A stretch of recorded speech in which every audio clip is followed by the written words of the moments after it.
ایمان کی حقیقت یہ ہے کہ سب چیزوں کو وہ حق ہی دیکھے اور بالکل حق کا ہی ہو رہے. جس نے دونوں جہان میں کسی غیر حق کو دیکھا اس نے شرک کیا. اللہ اکبر. صفحہ نمبر 301. دونوں جہان میں اگر کسی چیز کو آپ نے باطل دیکھ لیا تو آپ نے شرک کیا. اس لیے حضرت افتخار صاحب رحمۃ اللہ علیہ فرماتے ہیں کہ اس میں قرآن شریف میں ہے کہ اللہ نے نہیں پیدا کیا کسی چیز کو باطل، نہیں پیدا کیا باطل. اور اسی آیت کو لے کے افتخار صاحب رحمۃ اللہ علیہ پوری کتاب لکھ دیے کہ جب کوئی باطل ہی نہیں ہے تو پھر حق ہے. تو حق ہے تو کیسے ہے اس کو پہچانیے. تب اس میں وضاحت میں لکھی ہے کہ جس طرح سے زر سے زیور ہوتا ہے اسی طرح سے خالق سے مخلوق ہوا، اور خالق بھی حق ہے تو اس سے جو پیدا ہوا مخلوق غیر حق کیسے ہو جائے گا. بہت بڑی ریسرچ ہے ان کی اس موضوع پر جو ہے وحدت الوجود کا بہت بڑا ریسرچ. قرآن شریف کا 2 حرف کا ایک آیت ہے، 2 ہی حرف ہے اس کے اندر، اس پر ریسرچ کیا اور اتنی موٹی کتاب لکھ کر کے وہ ثابت کیے کہ اللہ نے کہہ دیا کہ ہم نے نہیں پیدا کیا غیر، تو کیسے غیر پیدا نہیں ہوا اور کیسے حق، تمام چیزیں کیسے حق ہے. ثابت کیا، تحقیق کیا، اس پر انہوں نے جو ہے پورا کتاب لکھ دیا اور ثابت کر دیا کہ وحدت الوجود کی حقیقت کیا ہے. علامہ اقبال اسی موضوع پر بولے حقیقت ایک ہے ہر شے کی خاکی ہو کہ نوری ہو، لہو خورشید کا ٹپ کے اگر ذرے کا دل چیرے.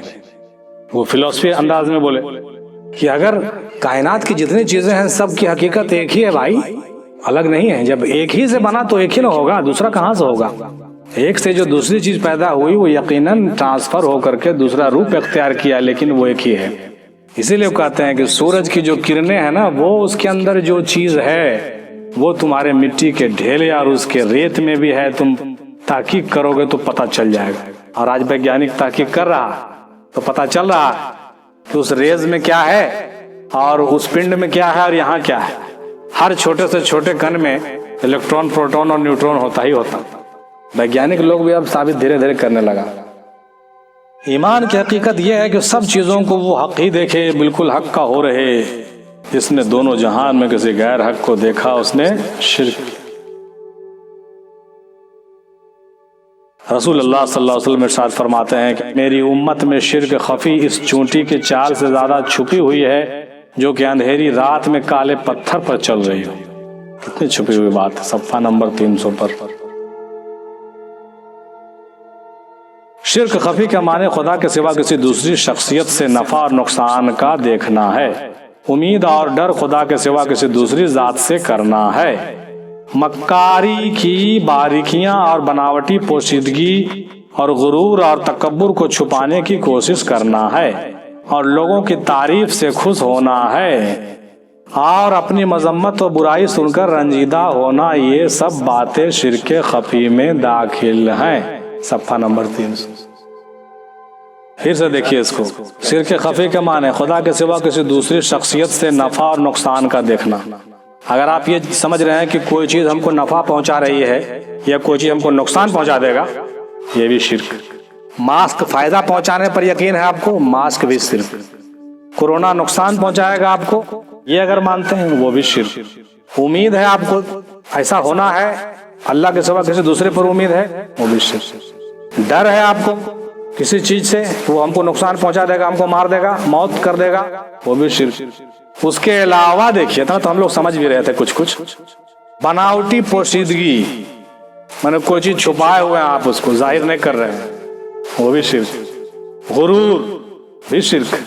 غرور اور تکبر ہے آپ کے اندر مگر آپ اس کو چھپانے کی کوشش کر رہے ہیں تو یہ بھی شرک کر رہے ہیں. اور لوگوں کی تعریف سے خوش ہو رہے ہیں. لوگ آپ کو کہہ رہے واہ اتنا بڑھیا پڑھتا ہے، اتنا بڑھیا بیان کرتا ہے کہ باپ رے 500,000 آدمی اس کے بیان کو سنتا ہے، ہم سن رہے ہیں، ارے خوش ہو رہے ہیں. اگر ہم اپنے اوپر لیتے ہیں دوسرا کہہ لیں گے بھائی. اگر ہم اپنی تعریف سن کر کے خوش ہو رہے ہیں تو بھی ہم شرک کر رہے ہیں. اور اپنی مذمت اور برائی سن کر اگر رنجیدہ ہو رہے ہیں، اگر کہہ دیا گیا ارے یہ سب بکواس کرتا ہے، خالی کھانے کمانے کا ذریعہ ہے، تو برائی کیا تو برائی سن کر کے کہتا ہے کہ اگر آپ رنجیدہ ہو رہے ہیں، بہت تکلیف ہو رہا ہے اگر آپ کو، تو بھی آپ غلط کر رہے ہیں، آپ شرک کر رہے ہیں. ہاں یہ سب چھوٹی چھوٹی چیزیں، تمام چیزیں شرک. اب سمجھ میں آتا ہے کہ اسلام میں کتنی گہرائی. اب یہ بھی سمجھ میں آ رہا ہے